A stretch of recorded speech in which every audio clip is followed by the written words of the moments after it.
Hey, Sean, are you still there? Yes, sir. Okay, hey, Sean, are you driving or are you back at the location where the agenda is posted? Yeah, I'm back at the hotel room. Okay, And it's posted. okay, And I was able to make the vote while I was there. while you were there, okay. And so you just may have to make sure the door is open and that agenda is still posted, correct? Absolutely. Okay, all right, then we're good there. We're getting ready to call the meeting back to order. Okay, perfect.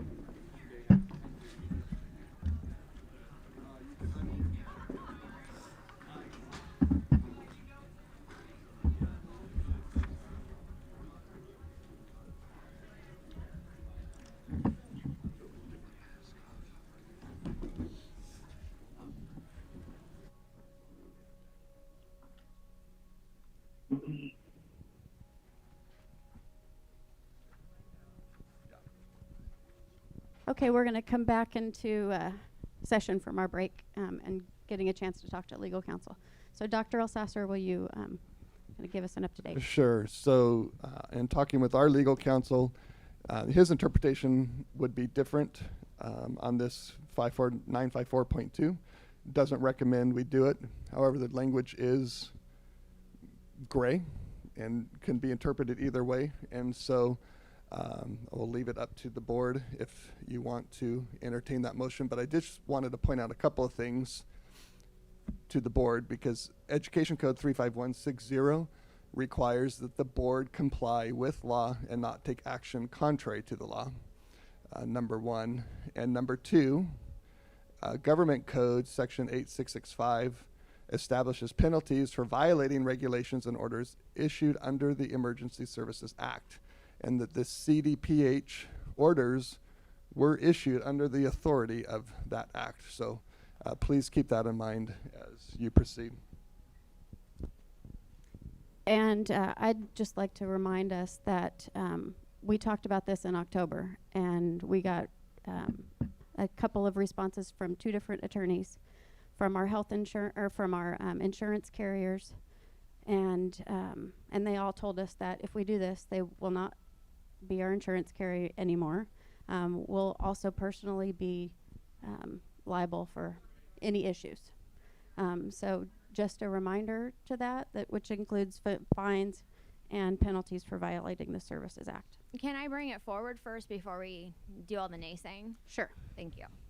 So we would need a motion, and we would need to word it slowly so we can write it down.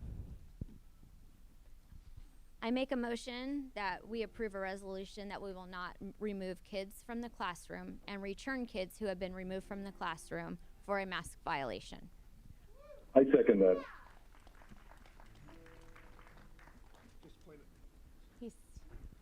Just point of clarification, and we did hear Mr. Youngblood second.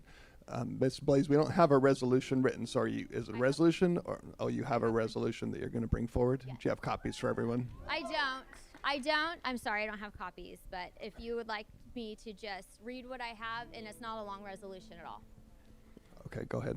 As a board and as a school district, we have an obligation to uphold the Constitution of the state of California.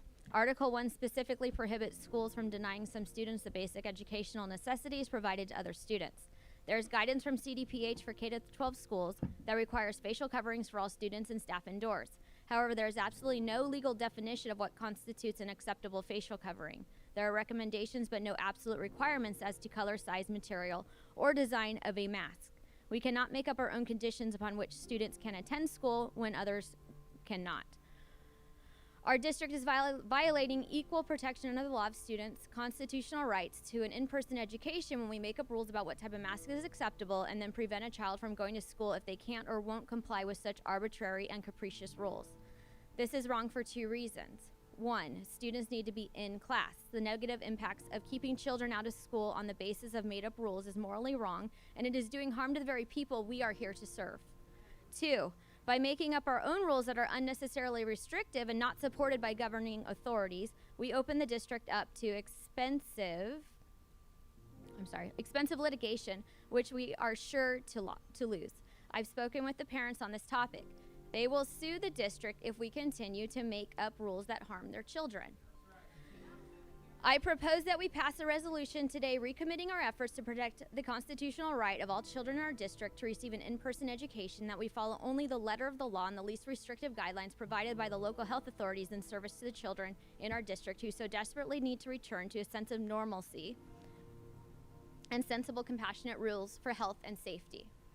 And I did write a very short resolution, but the basis of this whole thing is that if a kid's mask falls below their nose, they shouldn't be removed from the classroom. If the kid is wearing a mask appropriately, whether it be mesh, one layer of cloth, whatever it is, they shouldn't be removed from the classroom. And I think this needs to stop, and we need to go back to the business of just teaching these children and stop having our teachers and our staff be a mask police.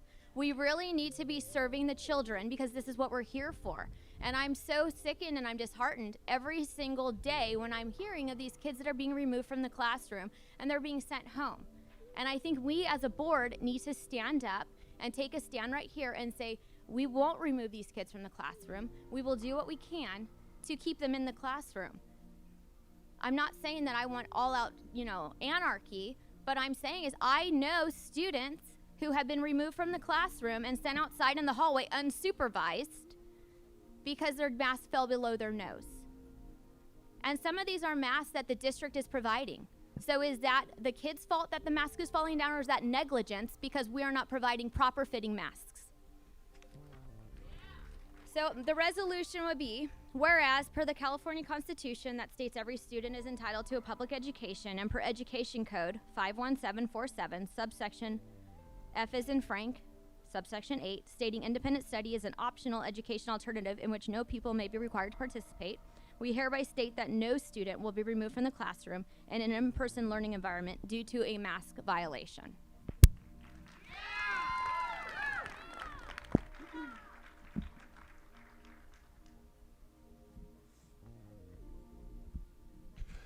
Can I ask a clarifying question?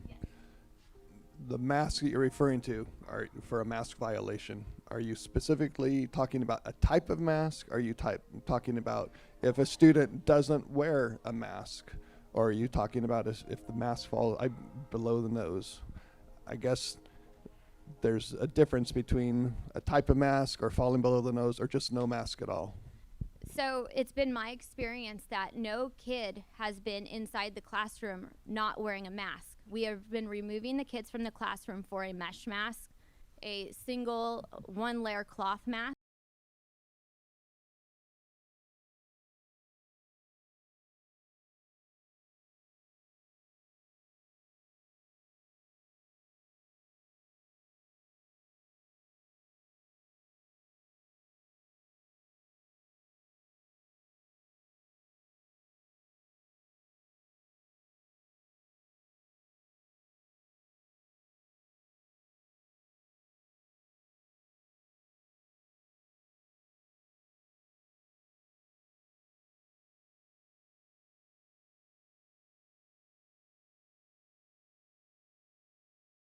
Mask. It's a cheesecloth mask. We're just picking, it's just whatever somebody just deems inappropriate for that day.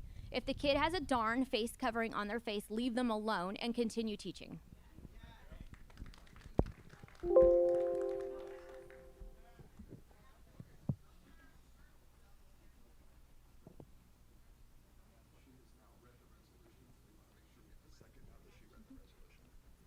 Now that the resolution has been read, do we have a second? I'll second. Madam President, can Mrs. you Freeman? tell me where we're at on the agenda as to how we have a resolution? Where are we now in an emergency meeting? Where are we? It's an emergency item that's been added to the agenda. It was added to the agenda. Our attorney recommended that we didn't move forward with it, but that it was a gray area. Okay, that's what you're referring to.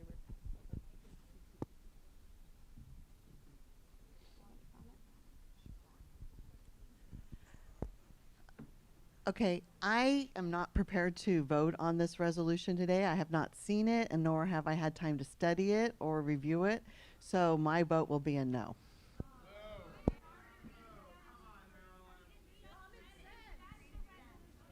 And I will do the same because I haven't seen the text. I've heard it quoted, but it would not be appropriate as a board member to not have the item in front of me to at least read and to consider, and we have not had a chance. Now, I can leave my mask on. It is a privilege I have. So I also will be voting no on this. Based on the recommendation by the attorneys, I would like to read it as well and have the attorney review it before it were to go up for a vote. Any other comments? So if you guys need to review it, if I prepare it, can we put it on the agenda to be voted on the 8th? Please provide it to us so that we can also have the attorney go over it as well. So if I have it available to you, say tomorrow or Friday, we can get it on the agenda for the 8th. Because you guys are saying you haven't been able to study it. We have to have 3 board members that would agree to put it on the agenda for the 8th. Okay. I'm not interested yet until I see the item. We haven't had that opportunity. I just said I will send you the information so you can review it for the 8th. So if that information gets sent to you and it's on next Tuesday's agenda, you'll have the weekend to be able to review it. Okay, the agenda has to be posted on Friday, is that correct? So that means everything would have to happen tomorrow. I can get it done. That if the attorney would have to review it and everything would have to be reviewed. So again, until I see it, I am voting no. So are you voting no for it to go to the agenda on Tuesday? Yeah, because I don't know exactly what we're talking about, and I'm very... Okay, so that looks like a No. 1, 2, and I'm a no I as feel well. like we also have a very full agenda for next week, January's and this month's, and that's what we need to focus on. Okay, so at this point, I'm seeing 3 that are a no moving forward and 2 that are yes. So not on the February 8th meeting, and we're going to do a roll call. That would be... Mrs. Freeman, this is to, are we this voting? would be to add it to our February. So, okay, 2 things. So first we're going to do the emergency action, that vote first, and then we'll vote for the adding it to the next agenda. So for the first emergency action, adding this resolution as is, passing of the resolution now. I'm sorry. The resolution that was read, Right? we're going to vote on that now, whether we are approving it or not. Okay. So Mrs. Freeman, your vote? No. Mrs. Anderson? No. Mrs. Blades? Yes. Mr. Youngblood? Yes. And my vote is no as well. So that motion does not carry. And then to add it to our February 8th agenda, we're all going to also do a roll call vote for that. This is if we were to get the resolution to add it to our February 8th agenda. Consensus. Oh, not a thumbs up, thumbs down. Okay, thumbs up, thumbs down. Okay. So we have a no to move that forward. Okay, so that brings us now to adjournment. Should you tell Sean? I make a motion to adjourn. Should you tell Sean, since you can't do a thumbs up? Mr. Youngblood, there were 3 thumbs down to move that forward for the February 8th meeting. Okay, What's so a thumbs up for me? okay, thumbs up for Mr. Youngblood. Okay, adjournment, Mrs. Freeman. Yeah, I move adjournment. I'll second it. Okay, motion by Mrs. Freeman, second by Mrs. Anderson. All those in favor? Aye. Aye. So we need to do that a roll call as well. Mrs. Freeman to adjourn. Aye. Mrs. Anderson to adjourn. Aye. Mrs. Blades to adjourn. Aye. Mr. Youngblood to adjourn. Aye. And I as well for me. So we adjourn 5-0.